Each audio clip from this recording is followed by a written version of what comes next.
Les amis, je viens de regarder le film Tetris qui est sorti sur Apple TV+. C'est une dinguerie, c'est complètement fou. Je suis fan de jeux vidéo, je suis un passionné de jeux vidéo, je suis un passionné de cinéma. Les deux réunis, ça fait mouche. Je connaissais pas l'histoire, c'est complètement dingue. On en parle tout de suite.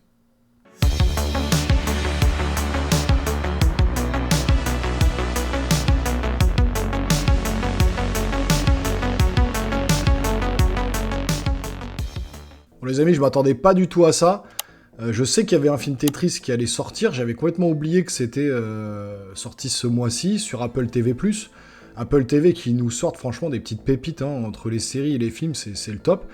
Et donc là, le film Tetris sort, je le regarde. Et là, franchement, une petite claque. J'ai rarement été aussi intrigué et aussi excité devant un film. Parce que je connaissais pas du tout l'histoire de Tetris. Donc ouais, franchement, j'ai été agréablement surpris. Un excellent film. Ce que je vous propose, c'est que je vous mets la bande-annonce, parce qu'il y en a peut-être plein qui n'ont pas vu que ce film était disponible. Je vous mets la bande-annonce, et puis ensuite, je vous fais ma critique, je vous dis ce que j'en ai pensé. Allez, on fait ça tout de suite. Je n'avais jamais rien vu d'aussi beau. J'ai joué à Tetris pendant à peine 5 minutes, mais je vois encore des blocs tomber dans mes rêves. C'est de la poésie, l'art et les maths collaborant dans une bouleversante harmonie. C'est le jeu parfait. Tetris. Tetris. Tetris. Tetris. Pourquoi ce nom? C'est le mélange du mot grec tétra, qui veut dire 4, et du mot tennis. Tennis. Le créateur russe est fan de tennis. Ce jeu n'est pas juste addictif, il s'installe littéralement dans votre tête. C'est le genre d'occasion qui ne se présente qu'une fois dans une vie. Il n'y a que 10 autres personnes dans le monde qui ont vu ce que vous allez voir. Ça s'appelle la Game Boy. Vendez-la avec Tetris. Vous pouvez nous avoir les droits? L'Union soviétique détient les droits internationaux. Rien ne sort facilement. Je vais à Moscou. Vous allez entrer dans un pays communiste qui considère encore l'Amérique comme son ennemi numéro 1. Okidoki. Vous feriez mieux d'en parler à votre femme d'abord. Les visionnaires doivent tout risquer pour gagner. Pas à ces conditions. Tu entends? Est-ce que notre appartement a déjà été aussi silencieux? Voici le créateur de Tetris. Votre jeu est fantastique. Je ferai de vous un millionnaire. Monsieur Rogers, vous avez déjà négocié avec les soviétiques? On est là pour Tetris. Вы все здесь только ради денег. Qu'est-ce qu'il a dit? Je parle pas russe. C'est un membre du comité central du Parti communiste. Parce que tu es une menace. Vous savez où se trouve votre mari? Qu'est-ce qui se passe, bordel? Le monde est en train de changer, messieurs, et il est hors de question que l'Union soviétique passe à côté de ces transformations. C'est comme ça que le monde fonctionne. Où est mon argent? Mais on marche sur la tête. On pourra pas vous protéger. Parfois, vous devez dire aux chiottes les règles.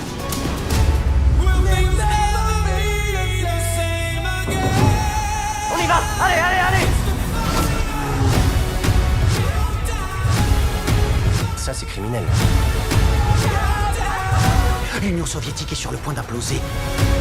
Ils mentent, tout le monde ment. Rentrez chez vous! La cavalerie rapplique. On n'a pas le temps. Ça va aller. Attention, Alexei! C'est pas vrai. Vous êtes vraiment les rois du suspense?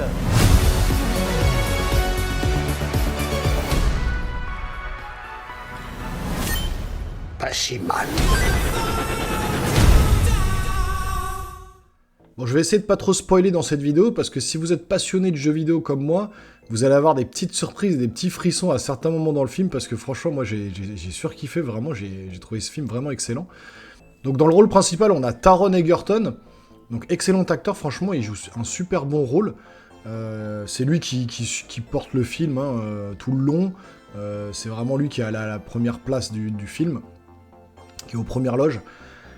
Et clairement, voilà, l'histoire, moi je la connaissais pas, c'est comment... Je savais que le jeu, comment était fait par un Russe, mais je savais pas l'histoire des droits, en fait, parce que le film va se baser là-dessus.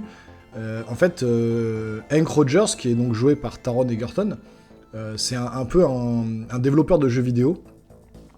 Et donc, à un moment, une convention, il essaye de vendre ses jeux, etc. Et ça, c'est le tout début du film, hein, donc je vous spoil pas grand-chose, c'est vraiment le début. Il va vouloir vendre son jeu, un jeu qu'il a créé, qui se vend pas trop, et il va voir à côté une petite borne Tetris, et il va commencer à y jouer, et là, le déclic, quoi. Ça va lui trotter dans la tête, il va avoir que ça, il va complètement lâcher son jeu, et il va essayer de trouver des investisseurs pour vendre ce jeu de Tetris dans le monde entier. Sauf que lui, il sait pas au début que ça vient de Russie, il sait pas que on est en pleine guerre froide, donc les relations russes-américains, c'est excessivement difficile, voire impossible, et lui va tout mettre en œuvre, en fait, pour essayer de récupérer les droits de ce jeu Tetris, pour pouvoir le vendre dans le monde entier, et notamment chez Nintendo. Donc c'est un film un peu machinéen, comme ça, et c'est très politique. Alors moi, je suis pas trop fan de ce genre de film d'habitude, mais là, comme on rentre dans l'univers du jeu vidéo, j'ai vraiment aimé savoir, parce que j'ai plein de bouquins chez moi, j'ai lu beaucoup de livres sur la création de la Nintendo, de la Super Nintendo, la création de tous les jeux vidéo en général, quoi. Et du coup, c'était passionnant. Vraiment, moi, ça m'a passionné. On est sur le fond donc, de politique, parce que tout le monde veut essayer de tirer la couverture vers soi pour avoir le maximum d'argent au niveau de ce jeu Tetris. Et donc, cet Américain, là, Hank Rogers, donc c'est tiré d'une histoire vraie, hein, tout ça, c'est basé sur une histoire vraie, va à tout prix essayer de récupérer ces droits-là. Et ça va amener des péripéties et des retournements de situation où vraiment, c'est un peu haletant, en fait. On est toujours pris dans le film en se disant « Mais qu'est-ce qui va se passer ? Comment il va s'en sortir ?» et tout ça. Et tout ça pour un jeu vidéo, quoi. Faut juste se rappeler le contexte, quoi. Donc franchement, non, hyper bon film, super bien réalisé. Après, ça reste du classique en termes de réalisation.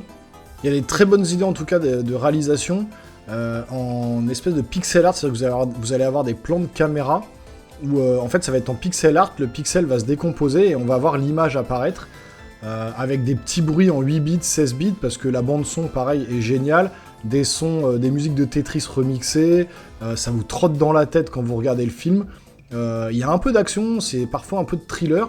À la fin, on a une petite course-poursuite qui est vraiment très bien filmée, et puis au niveau effets spéciaux, je vous dis, avec ce pixel art, c'est vraiment très très bien fait. Ça mixe un peu passage de jeux vidéo en 8-16 bits et passage film classique, quoi. Et c'est vraiment, on est plongé dans les années 80, à la grande époque de Nintendo, en 1988, quand la NES fait un carton. Donc voilà, on se retrouve un peu dans cette ambiance, moitié de thriller, moitié de films comme ça, de jeux vidéo. J'ai vraiment surkiffé.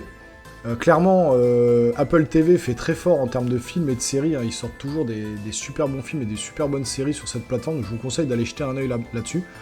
Et puis donc voilà, ce film-là va vraiment se baser sur toute cette histoire. On va suivre donc Hank Rogers, et puis péripétie en péripétie. On se demande s'il va avoir les droits ou non, comment ça va se passer. Voilà, franchement, il n'y a pas grand chose à dire. Allez le voir, parce que clairement c'est un super bon film, très haletant, très captivant. Si vous êtes un passionné de jeux vidéo, un passionné de cinéma, ça regroupe les deux, vous allez juste kiffer. Donc faites-moi confiance, allez voir ce film, revenez après en commentaire me dire ce que vous en avez pensé, on en discute. Moi en tout cas, j'attendais rien de ce film, j'avais complètement oublié justement qu'il allait sortir sur la plateforme.